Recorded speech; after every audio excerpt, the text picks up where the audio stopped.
Hello there, I'm Lloyd Evans. Welcome to The Bunker. As many of you know, I like to interview people. I like to interview experts in many cases on different subjects to expand my knowledge of religion and what it can do to people and where it comes from. And on this occasion, I am absolutely thrilled to welcome to the channel someone who can hopefully expand my knowledge on the historicity of Jesus, which is a field often referred to as mythicism. Richard Carrier, thank you so much for joining me.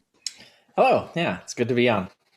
So just to give you a fuller introduction, Dr. Carrier, I should say, you are a world-renowned author and speaker. You have a PhD from Columbia University in ancient history. You specialize in the intellectual history of Greece and Rome, particularly ancient philosophy, religion, and science, with an emphasis on the origins of Christianity. Do you feel many people misunderstand the origins of Christianity? Oh, yeah, most people do. And there's, of course, even disagreements, a lot of disagreements among the expert community, and people are often not aware of those disagreements, for example.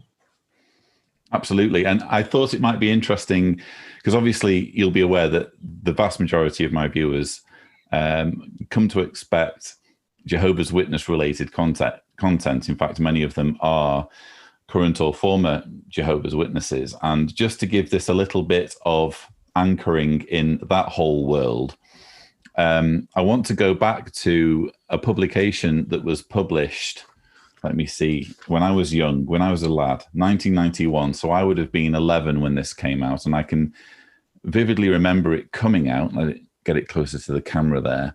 Mm-hmm. And this was actually, bizarrely enough, my first encounter with the entire concept of mythicism, because there's actually a subheading in the introductory pages where it has the subheading, a historical person. I'd be really interested, if you don't mind, to just go through some of the paragraphs and get your reaction. Yeah, sure. Interestingly, you might get to later. There are some other Jehovah's Witnesses tie-ins from mythicism, but yeah, let's do that. Okay. So it says, yet strangely, some say that Jesus never lived, that he is in effect, a creation of some first century men. Answering such skeptics, the respected historian Will Durant argued that a few simple men should in one generation have invented so powerful and appealing a personality, so lofty an ethic, and so inspiring a vision of human brotherhood would be a miracle far more incredible than any recorded in the Gospels. Well, how do you answer that argument? Well, you know, it's funny because it's kind of self-refuting, right? Because you're talking about if either the historical Jesus did it or some other human being did it, it's a human being either way, right? So even if you buy all the premises in that, it's a self-refuting argument. So if an actual Jesus could do it, then a community of people who want to push the mythical Jesus would do it. But there's an underlying premise there that's sort of a hidden premise, and that is this assumption that the Gospels are 100% exactly what happened, right? And that is not even the mainstream view. Like the mainstream consensus of experts and scholars today is that most of the Gospels are made up. In fact, the classic example is the Sermon on the Mount, which I think is probably what Durant was referring to, kind of thing. It's like, who could make that up?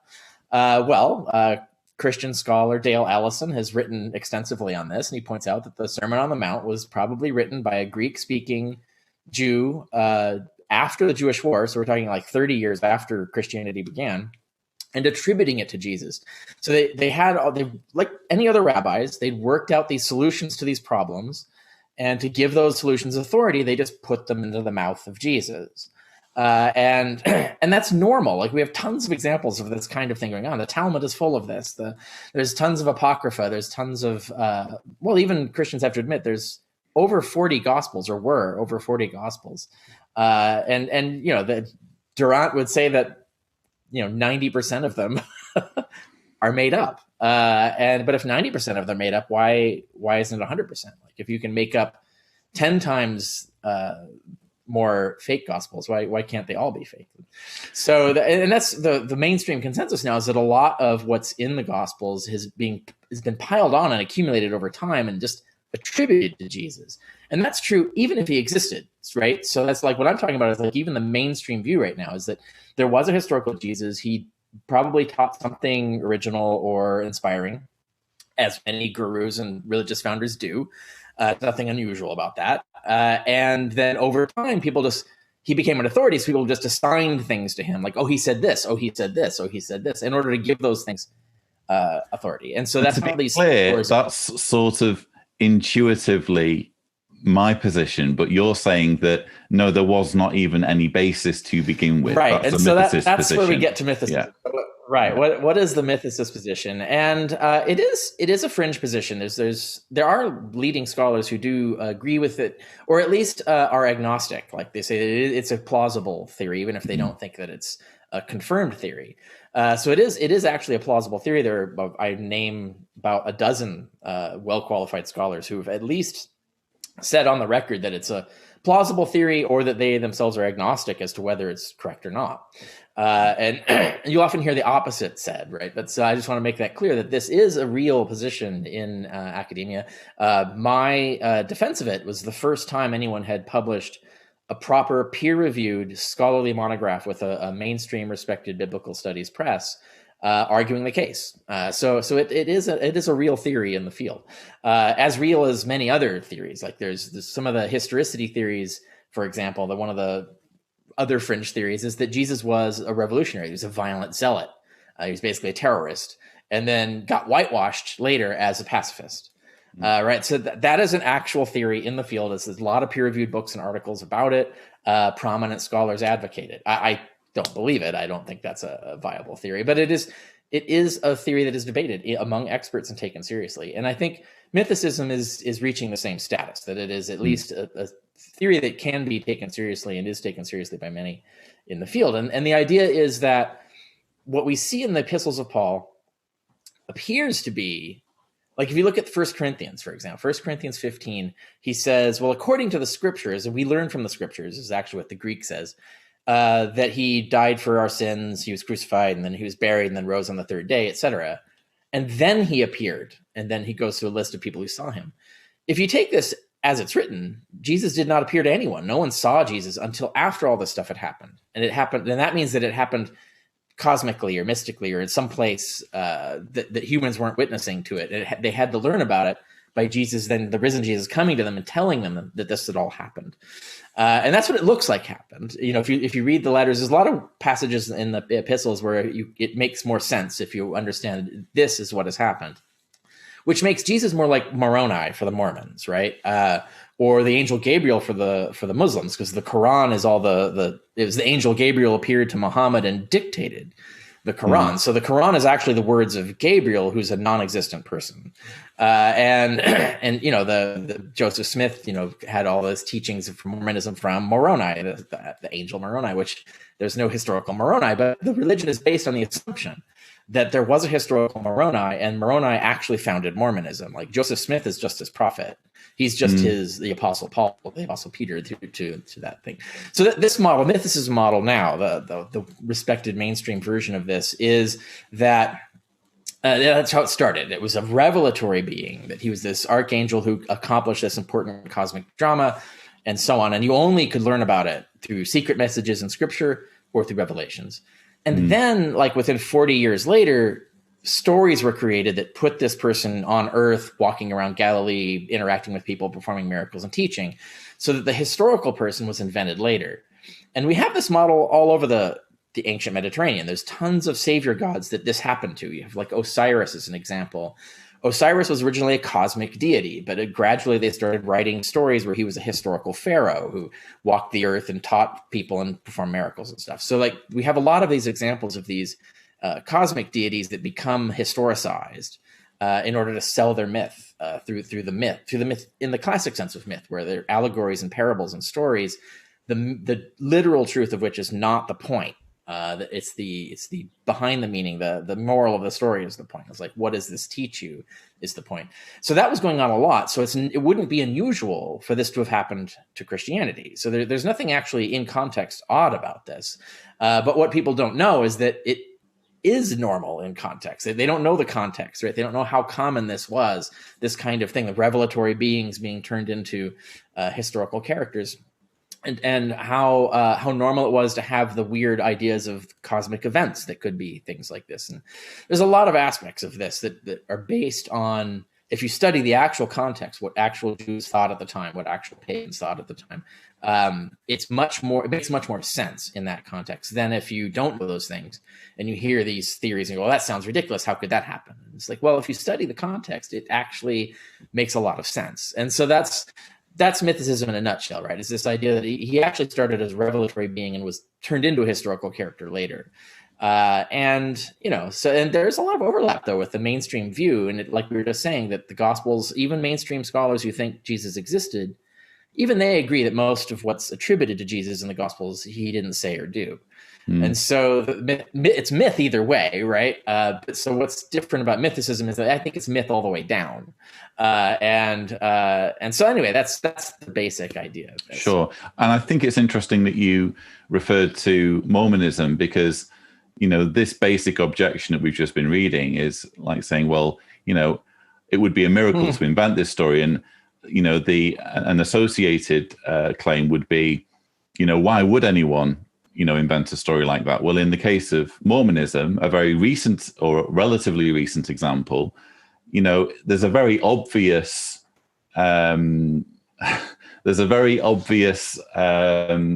motive for inventing a religion, and that's to control people.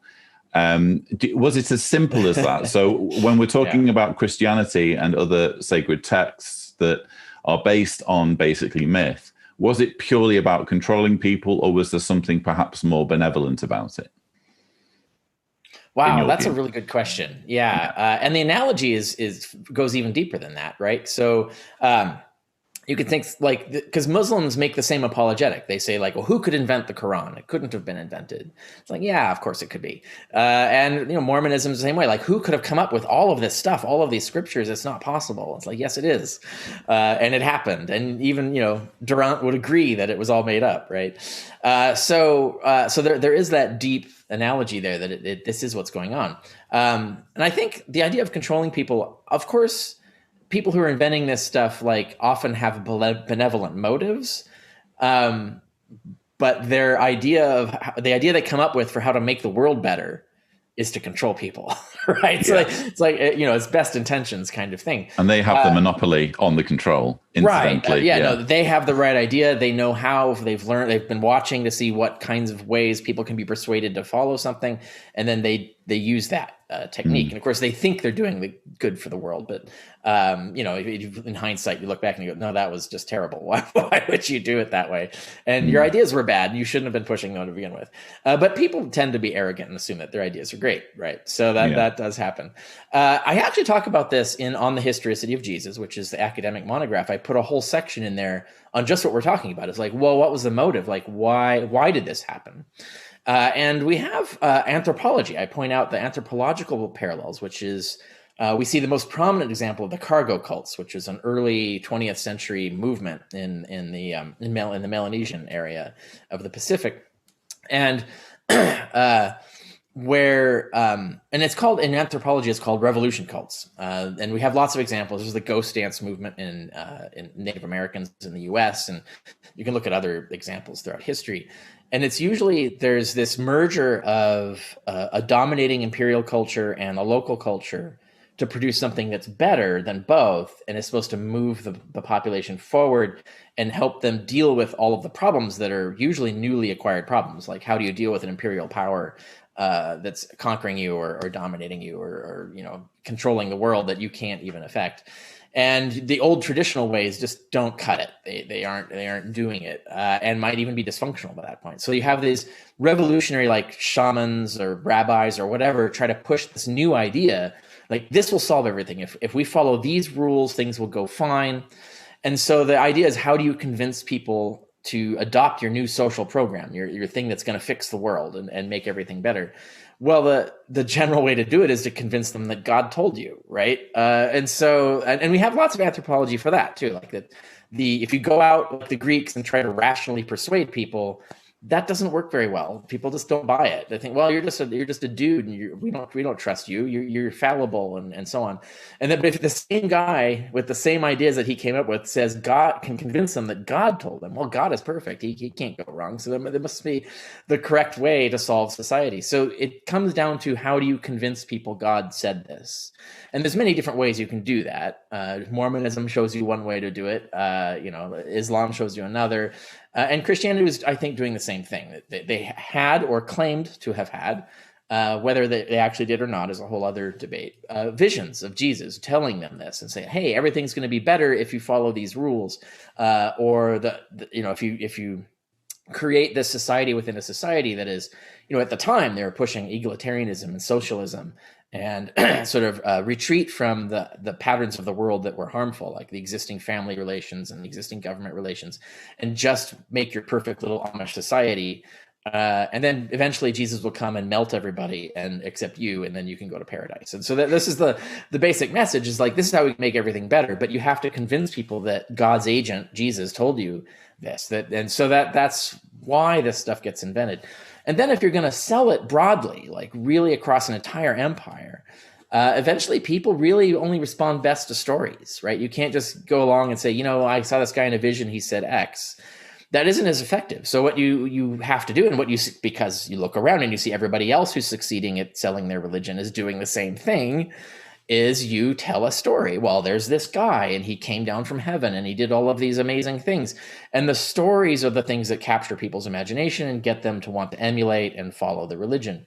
And they're not quite as compelling if you say at the end, by the way, all of this is made up. It's just a story. Exactly. Yeah. If you say that, right, if you tack that on, and we see this actually being discussed as a problem in ancient Greek philosophy, right? So the Greeks who started the other way of doing things, which they said, well, why don't we just try to rationally persuade people with evidence? It didn't work out so well, but that's where they started philosophy and science, is this idea that we could just try it directly, be straight about it. But you see in Plato this tension, this argument about like, well, actually that doesn't work.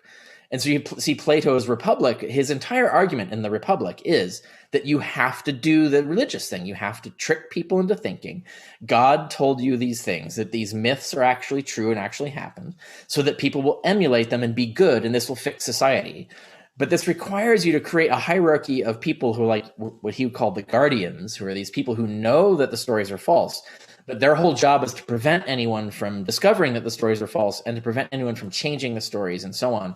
And so you need this hierarchy to sort of enforce the religion on people in order to make society better. And Plato is actually arguing it explicitly, like he's actually saying this out loud, right? It's like, this is what you have to do. And of course, if you look at what he did, what he describes in the Republic is almost a perfect description of what became the Vatican in the Middle Ages. Right. So like the idea of like hunting down heretics and getting rid of them because they're changing the story, you can't have that, or they're doubting the story, or you can't have that. That's right out of Plato's Republic.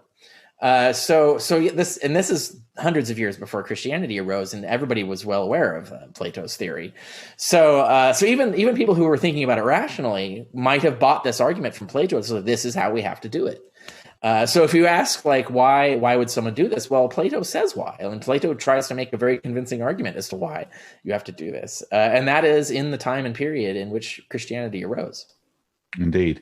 It's fascinating to hear what you're saying about, motives and perhaps some crisis necessitating, like a reboot almost of an existing ideology. And I'm trying to think what could have prompted such a reboot in perhaps Judaism. And of course, one obvious factor might be, and this is just me spitballing, but you obviously have the destruction of Jerusalem in 70 AD and no means by which Jews can formally pursue their worship in terms of the rituals. And then you have this ideology that comes along and says, actually, you don't need to do the sacrificing anymore. Was that involved? Because I can remember it's involved in the success of Christianity, right? So here the storyline is this: Christianity arose before that happened, but not long before that happened, incidentally.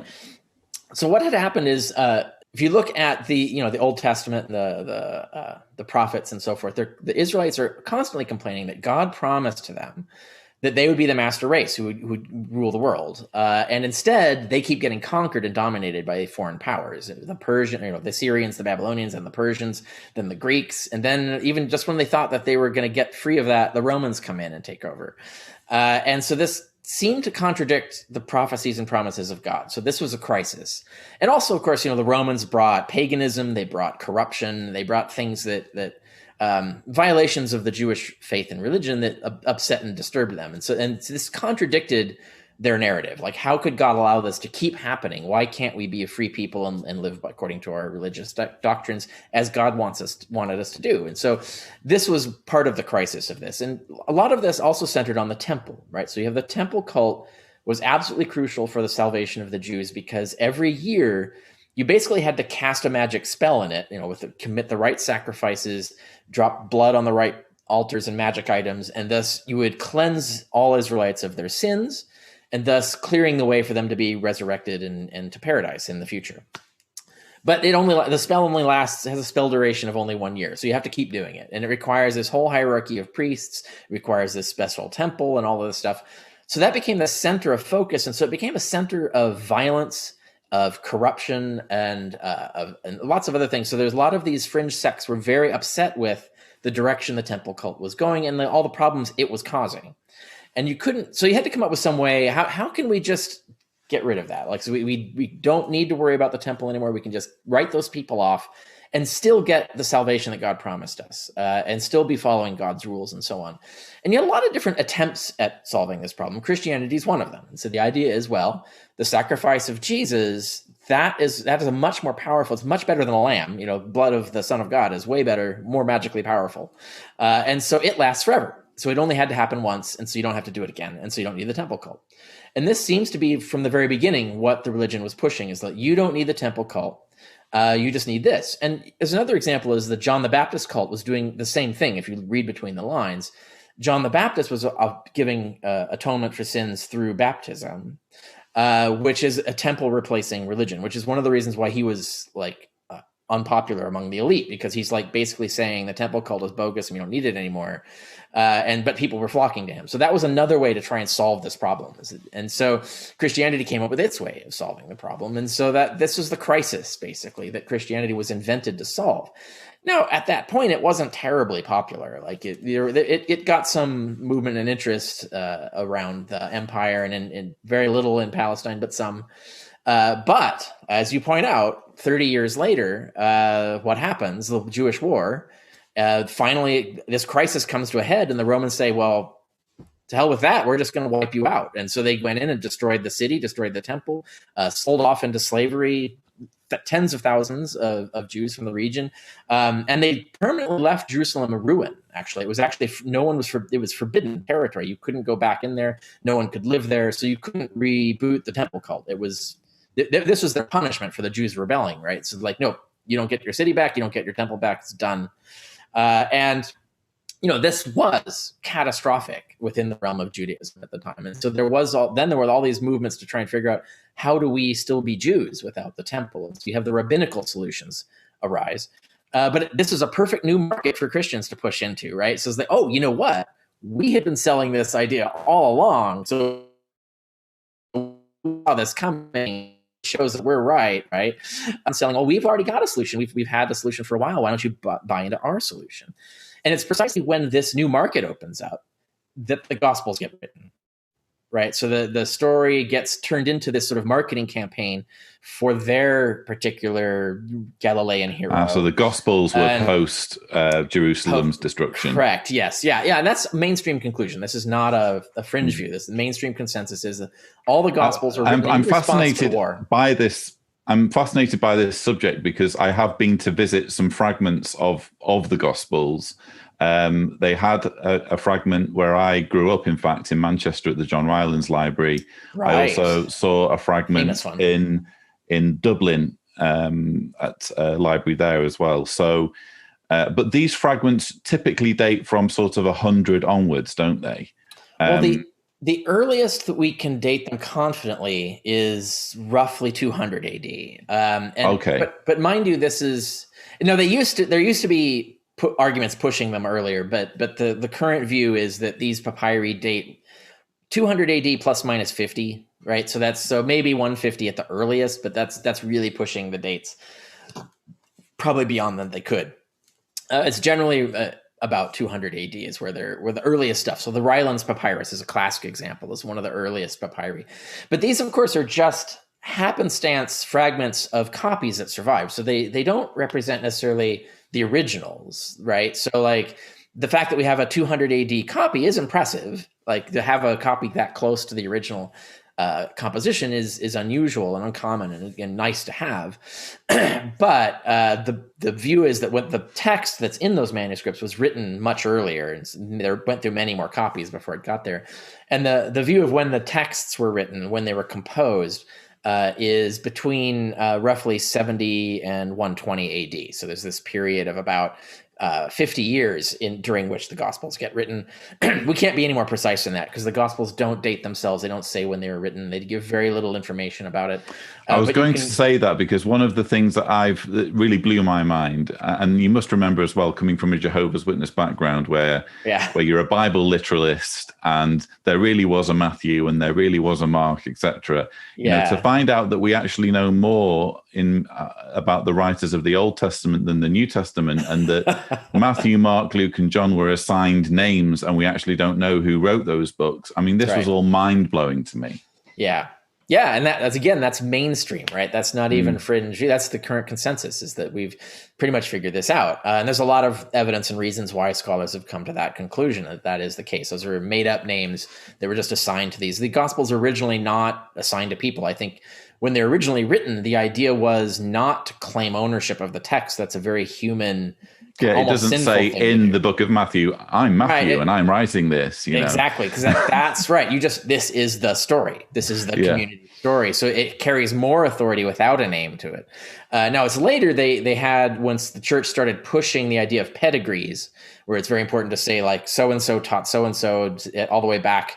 And then it's, and that person sat at the feet of Jesus. This became important to their hierarchy and to their pushing of their authority and their narrative.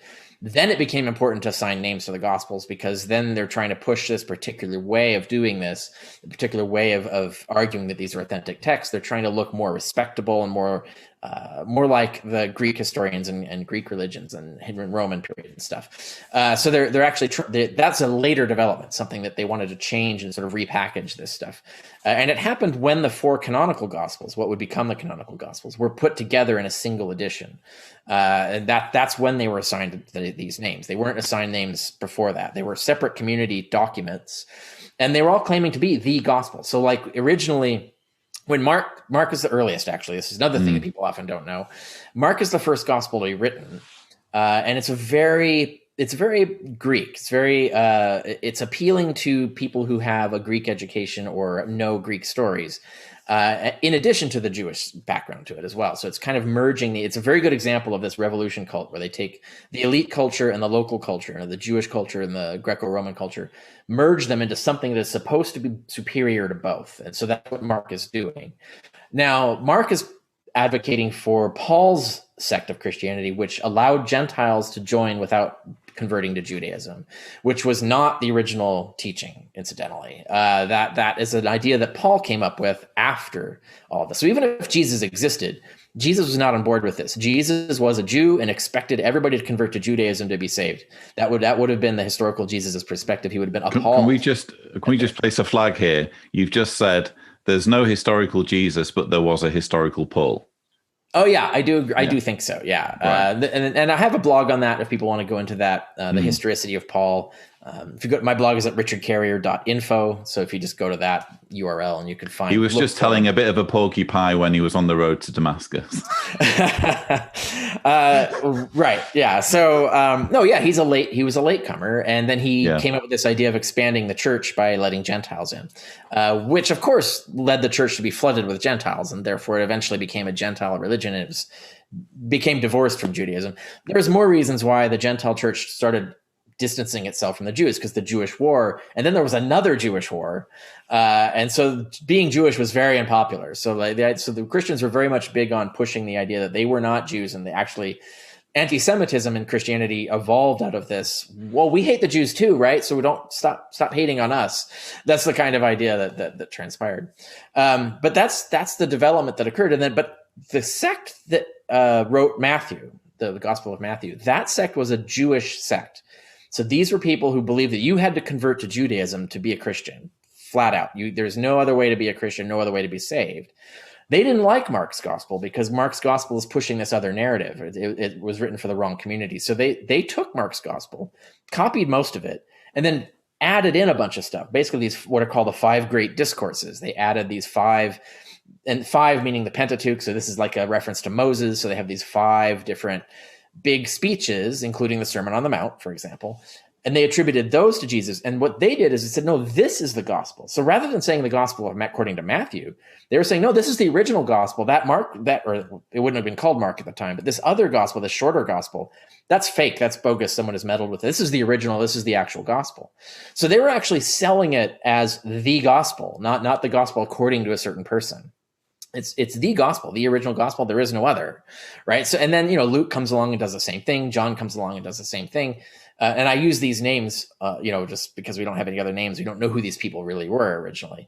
These communities did this. And then later these names, John, Luke, Matthew, and Mark, these names were assigned to the books when they were brought together as a sort of political move to try and unite certain churches and expel others. And so it's all political as to how this happened. But you referenced the Jehovah's Witnesses thing. And I have to say, there's a lot of examples. If you read my book on the historicity of Jesus, particularly when I do in the background information, there's a lot of stuff in there that Jehovah's Witnesses, if you really know your stuff, will go yeah, that's what the Jehovah's Witnesses teach. Because there's, so I have a girlfriend who was ex Jehovah's Witness, and she's often making that point. Is yeah, actually we can win most arguments with Christians because we actually went back to a lot of the original teachings and got rid of all of the weird stuff that got invented later. So our stuff is actually closer to the original teachings, and that's true. The original idea of the Trinity wasn't a thing. That's a later development. You heard it here first, viewers. Jehovah's Witnesses. It turns out, according to a Bible scholar, have the most authentic interpretation of Christianity. It does, in most respects, go back in many ways to what was originally going on before the Catholic Church became dominant and started pushing these weird new doctrines like the Trinity and things like that. No, the original teaching was that Jesus was a subordinate archangel, a created being who embodies and serves God's will. He is the agent of God, but he is not identical to God. And that was Paul's view. That's the view all the way up to just around the time the community wrote what's now called the Gospel of John. That's when they started sort of expanding this idea that he was literally God. Although even then they were using emanation theory, which was a Jewish thing, right? So it's actually not as that unusual.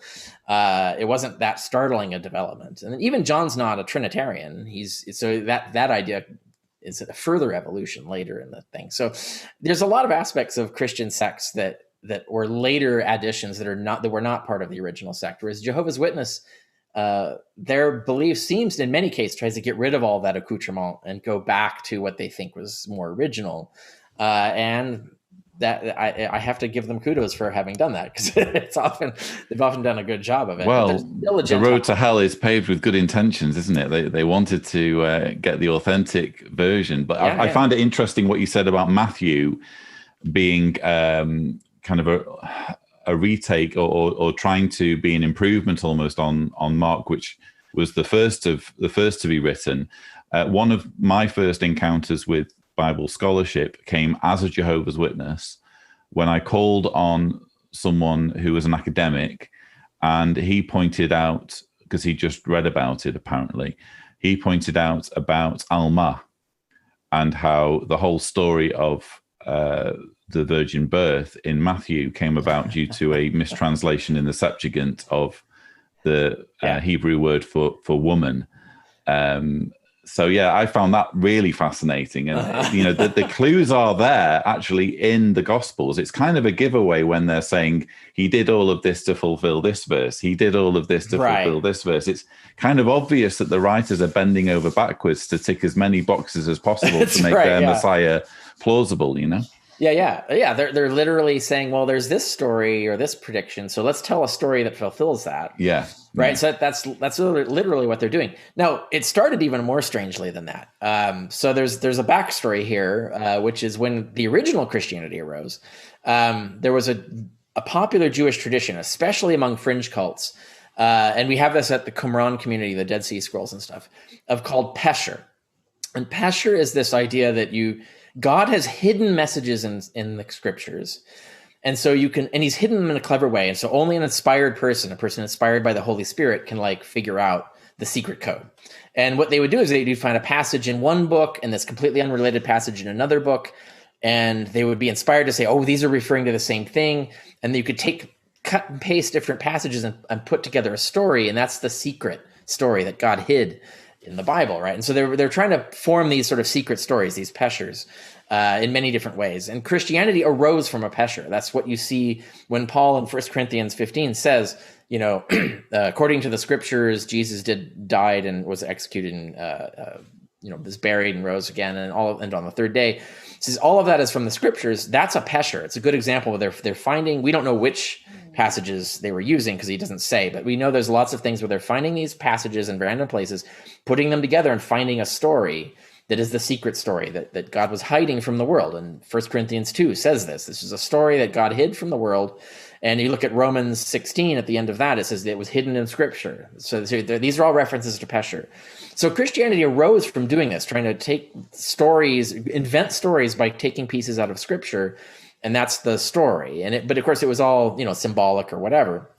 So when they eventually got to writing gospels decades later, which is a human lifetime, and back then, once they started writing, they were doing the same thing. They were taking a lot of stories and looking at a lot of predictions and things, and then creating stories to assign to Jesus that would satisfy the supposed secret message that God put in the Bible. And so then they're being sold as literal stories rather than symbolic stories, or eventually they were being sold as literal stories. So that's the process, and that's the backstory to this. And it was a thing that we can look at the context. We can see that Jews were doing this. This wasn't some new spontaneous thing that the Christians invented. It evolved organically out of the context in which it arose. And so you can understand the origins of Christianity much better when you get that context and you know what's going on there. I think we're getting a lot of context. I think I speak for many of my viewers. I will drag you back, if I may, to this book, because we're not done reading from the introduction. We just did one thing, yeah. But basically, the 11-year-old Jehovah's Witness kid in me is determined to get answers to some of the stuff that's said here. Ask yourself, could a person who never lived have affected human history so remarkably? The reference work, the historian's history of the world observed, the historical result of Jesus' activities was more momentous, even from a strictly secular standpoint, than the deeds of any other character of history. A new era recognized by the chief civilizations of the world dates from his birth. Yes, think about it. Even calendars today are based on the year that Jesus was thought to have been born. You're laughing as though you've got an answer to this, Dr. Richard Carrier. Dates before that year is so astonishing. Go on, guys. Dates before that year. You've just been praising Jehovah's Witnesses, so you need to be supporting this. No, this argument actually proves that the god Romulus exists. Okay, let me finish first. Dates before that year are listed as BC or before Christ, explains the World Book Encyclopedia. Dates after that year are listed as AD or Anno Domini, in the year of our Lord. So respond. Well, I mean, it's mythology, right? So it's because that's actually a reference to imperialism. Christianity became a violent empire that conquered half the world and then imposed its calendar on everybody. And we're stuck with it because of that. But it could have been any other calendar. Like the Romans were pushing, they had several calendars, but one of them was pushing the AUC model, which is the AD and BC analog would have been the founding of Rome by the god Romulus. Which is a completely made up date, right? There's no actual god Romulus, and the founding of the city wasn't that actual year. So it's another mythology. Israel, their calendar, their AD BC. Well, for them, it's just all AD, which is it starts at the creation of the world, 4000 BC or whatever. So for them, there's we're in the year 6000 something or other. And based on, when the Earth was supposedly created, which now we know is completely bogus because the Earth is billions of years old. But that's they believe their myth, their Genesis myth, with all the begats and stuff that they can do the math and try to guess when everything started, and so their calendar starts then, and that's another myth. It's something that's made up.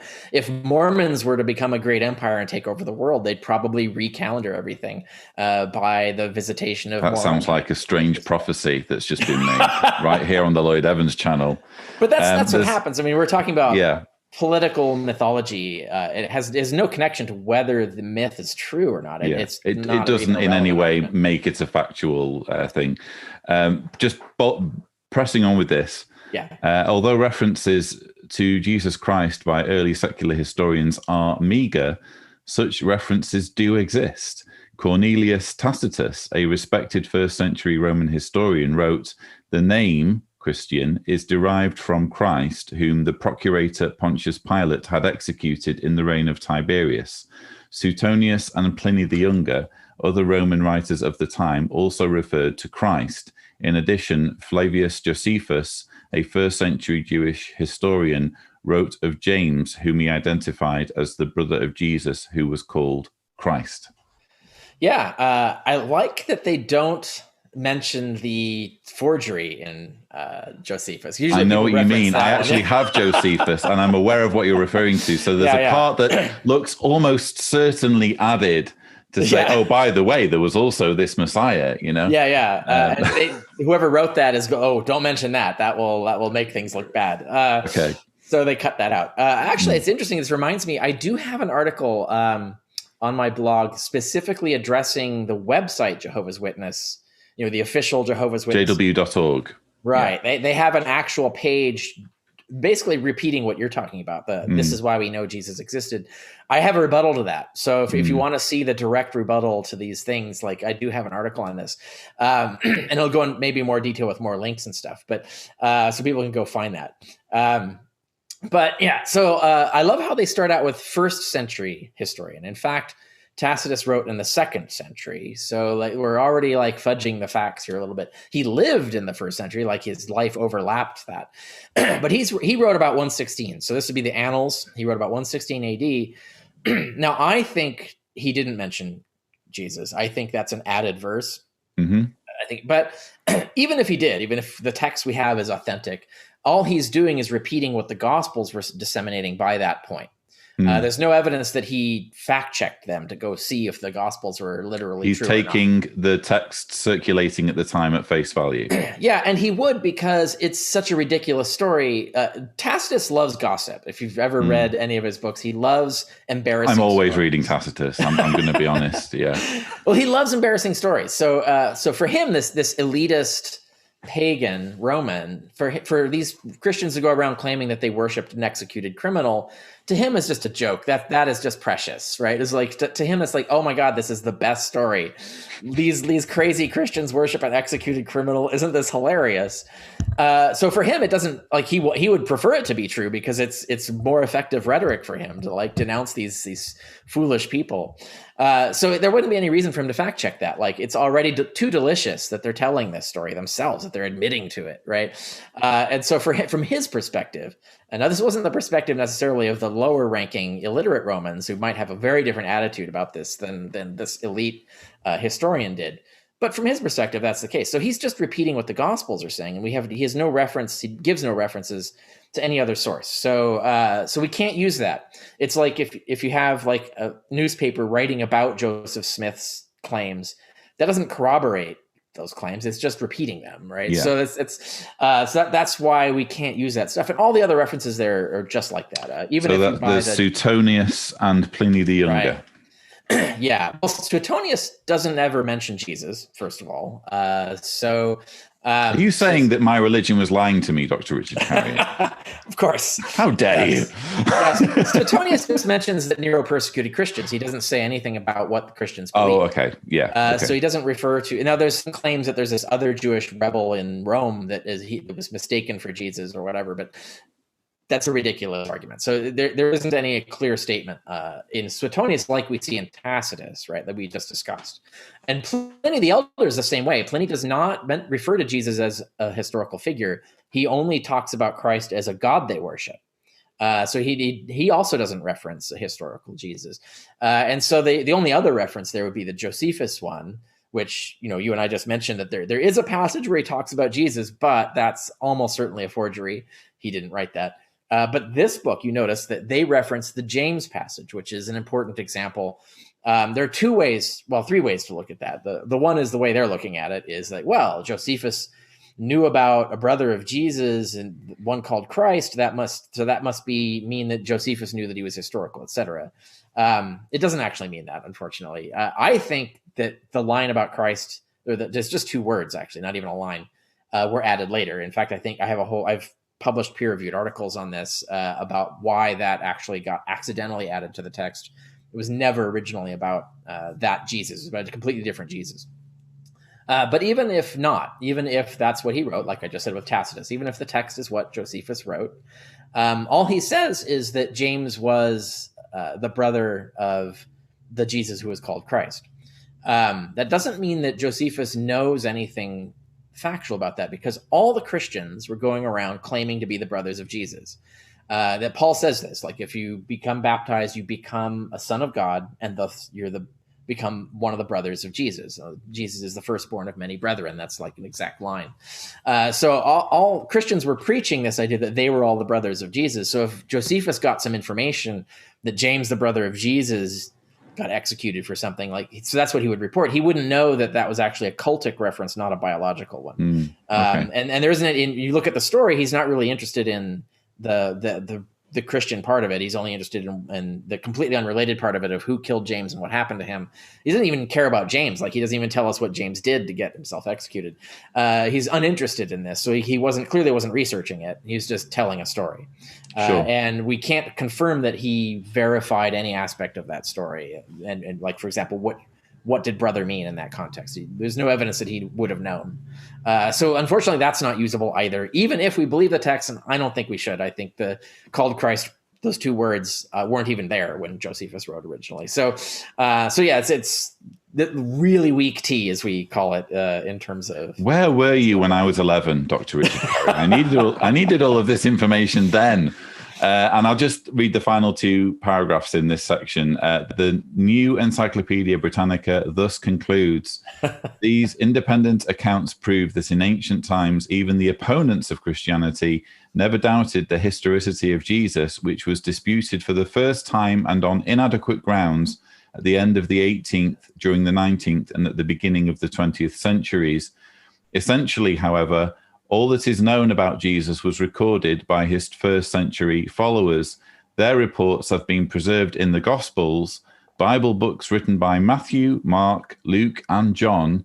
What do these accounts say regarding the identity of Jesus? So that's the whole section, right, touching on Mythicism, and it sounds pretty compelling to me. I mean, it's in the Bible, so it must be true, is right, what this amounts to. That is exactly how they end that, yeah. And you mentioned this was published in 91, right? So there actually was no, it's hard to say. Like, there was some peer-reviewed challenges to the historicity of Jesus way back in the early 20th century, but anything before 1950 is dodgy, right? So like stuff that passed peer review before 1950 isn't that reliable.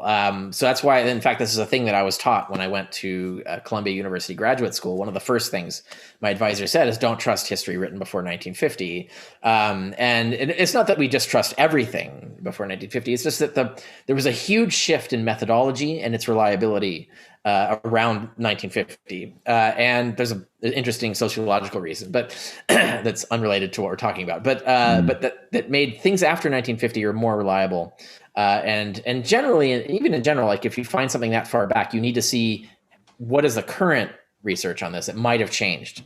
So it's like, because, knowledge evolves and gets more accurate over time. So you need to see what is the current consensus, what has developed since then. And so since then, the first peer-reviewed defense of the idea that Jesus didn't exist, the first, actual academic mythicism, was my book in 2014, right? So that's, what is that? 25, 24 years after this book you're talking about. I hope that you are included in the Guinness Book of World Records for that. If that won't get you in, I don't know what will. But no, there has to be a first, doesn't there? Like you say, if anything before 1950 was a bit dodgy. Right. Yeah. So already we're talking like the first from world records would be, they would go back to Rensfield or something way back in the 18th century. But no, like, yeah, in terms of like modern academic methods, mine is the first peer-reviewed book doing a comprehensive defense of historicity. Well, interestingly, this was again 1991. More than 2 decades later, this came out in 2015. Jesus, there's a bit of glare there. Jesus, the Way, the Truth, the Life. And this is basically an updated version of this book. But interestingly, this has a much shorter introduction that says absolutely nothing at all about mythicism and just basically assumes that the reader is already presupposing Jesus to be a historical character. So it's almost like they've abandoned that entirely, although you do mention that on the website. They have it on their website. Something there, yeah. But that might actually be relatively recent. I didn't check the date, but because mythicism, with the rise of the internet, amateur mythicism became much more popular, and this is being thrown in the face of Christian apologists a lot. So I think they felt the need they had to respond to it, and that I think was still before I published the first academic treatise on this. And there is a live action Messiah series that's being worked on at the moment. You'll be excited to hear, called "The Good News According to Jesus." But I don't have high hopes for it because when they were unveiling it, a governing body member made a mistake about the gospel records. He confused 2 gospel accounts when he was describing a particular scene that would be challenging for them. So it's going to be very interesting to see what they do. But wow, they'll fix it in post. Indeed.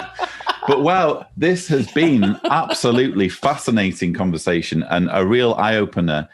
I don't know. I've a lot of what you've said has really kind of resonated, and I like as well that you're arguing from the basis of, well, here's what I think, but even if for the sake of argument we accept this, there's still this problem, as you were saying before about Josephus, and that's kind of my approach. I don't have a horse in this race really as an atheist. It would be quite convenient for me if Jesus was a completely fictional character. But in my line of work, where I'm in the business of persuading Jehovah's Witnesses that they're in a harmful, abusive cult, it kind of helps to be able to meet them both way. Yeah. And if only for argument's sake, it's helpful for me to say, well, even if Jesus were real and were historical, how do his teachings square up with Jehovah's Witnesses? And I appreciate before you said, it turns out incidentally that a lot of what Jehovah's Witnesses teach about hell and the Trinity, etc., lines up quite closely with what the first iterations of Christianity would have been. But you still have, for example, the whole thing on shunning. For example, I'll say in the story of the prodigal son, the son, the man sees his son, and while he's still a long way off, he runs to him to embrace him. And it doesn't matter what he's done. He's not interested in whether he's repentant or not. He's just glad to have his son back. And that story alone flies in the face of disfellowshipping as practiced by Jehovah's Witnesses. So it's helpful to do that and reason based on the Bible as though it's true, irrespective of what my personal beliefs are about the Bible, if that makes sense. Yeah, it does. Absolutely. I think that's the correct strategy. I don't think the idea that Jesus didn't exist is not something that a believer is going to accept, right? You do have to just point out well, actually, even if he did exist, there's a lot else wrong with reasons why you shouldn't be believing what you're believing. And that's it's an easier way to get through to someone by doing that. Now, once they've realized that they've been believing a bogus religion their whole life, or for however long, then they're more open to the possibilities. Like, well, okay, wait a minute. If all that other stuff is bogus, for example, if the mainstream conclusion that the Sermon on the Mount was not spoken by Jesus, it was invented by Christian rabbis, decades later. If even that is bogus, then maybe all of it is, right? And so you become more open to the possibility that mythicism is true. So really the idea of mythicism versus historicity is a debate really among secular scholars, because they're the only ones who actually have the open enough mind to actually consider this as a possibility. And I think faith traps people in a certain hall of mirrors of what's possible and not possible, that they have to escape first before they can really start exploring the full depth of the history of their religion. I'm personally of a mind that there will always be religion and there will always be religious people. And, that's going to be true whether I like it or not. I don't know what you think about the longevity of Christianity moving kind of centuries into the future. Do you think it's got legs? I mean, the line... Yeah. Yeah, I mean, it'll shrink, right? Right. My line is like, we'll always have the Amish, right? So, because you mean everywhere? They're just going to pop up from behind a wall or something? I mean, no, literally, there'll be probably like one Amish commune left. Okay, on Mars somewhere. For hundreds of years from now. Okay. But if you look at the history of religions, the religions that have a self-sustaining and actual self-sustaining character, like Egyptian religion, for example, lasted thousands and thousands of years. And then it only got wiped out when there was actual suppression by Christians, and they actually started like knocking down temples and stuff. Not very Christian thing to do, is it? Well, yeah, but but that's what happened, right? Christianity destroyed it, and then Islam, if there was any left after Christianity got at it, Islam really did it in. So, but that was a religion that had been around for over 3,000 years, possibly 4,000 or 5,000 years. And it didn't change very much. There were changes. You can look at the historical change in Egyptian religion, but it changed very little relative, for example, to Christianity. If you look at how much Christianity has changed since the Reformation, for example, it's you've got Mormonism now, for example, right? So, so there's a lot of change. Christianity is a very changing religion, and there's cultural reasons why that happens now. But I think what will happen is like Christianity will sort of evolve into sort of like cultural Christianity, and same way we have cultural Judaism, where you can be an atheist, but you still like follow the rituals or admire the writings or whatever, but you're not a believer per se, right? So like I think there will be that form of Christianity will exist at some point, and it'll probably outweigh, like it is like happening in Europe, for example, is like there's Christianity is sort of shrinking. It's not like in the US where it's maybe in the US it's shrinking actually, notably in the last 20 years. So if you look at it over time, like hundreds of years, I think the number of Christians will shrink, what they believe will change. And the only ones that will like really be like hardcore Christians still around will be like the rare isolated communes that are isolating themselves from the surrounding culture, like the Amish. They're not completely isolated, but they're isolated enough. And so this is really a self-sustaining community that can just keep going on like that, regardless of what else is changing around the world. And I think so that's why I think the Amish have the best chance of still being here 300 years from now. It's just there'll be very few of them, as there are now, right? So it's not like they're going to grow and take over the world. No, they're just going to be the Amish sitting over there doing their thing, while the rest of the world moves on. And I think that could probably last a few thousand years. I don't know. Insularity is a good bulwark against progress, isn't it? And I think if Jehovah's Witnesses had their way, they'd have something similar. But unfortunately, they're against the world, but also in it, and that throws up all sorts of conundrums. Yeah, the shunning is an example of that. It's an attempt to create to box the religion. It's not a very good boxing method, but it is an attempt to do that, to sort of isolate people from influences of progress, and that's just their attempt to do it without going as far as the Amish do, right? Indeed. Well, again, a fascinating conversation. I will have numerous links in the description to things that you've referred to, and viewers, you really do need to check out some of these books on the historicity of Jesus, Proving History, Sense and Goodness Without God, The Scientist in the Early Roman Empire, Science Education in the Early Roman Empire, or maybe not. This.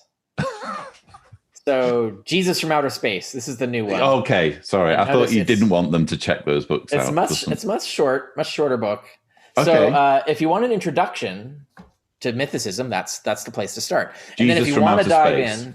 in, Jesus from outer space. And if you want to dive in to the details, that's what on the Historicity of Jesus, the much thicker. I should show you how thick that book is. This is the detailed. Oh wow! Okay. Book on the Historicity of Jesus. Have you just taken a telephone directory and put a cover on it? That's what that looks like. It is very thoroughly researched. It has tons of footnotes, all the sources and all the deal. So brilliant. Yeah. I like my resources to be thoroughly researched, so that's brilliant. Now, viewers, please do check out the links in the description below. Dr. Richard Carrier, this has been a fascinating conversation. Thank you so much for making time for me. Yeah, it's been awesome to be on. Thanks for having me. So viewers, I hope you've enjoyed this conversation. I certainly have. Don't forget that for more such conversations, you need to subscribe to the Lloyd Evans channel, but that's all we have time for. Thank you so much for watching.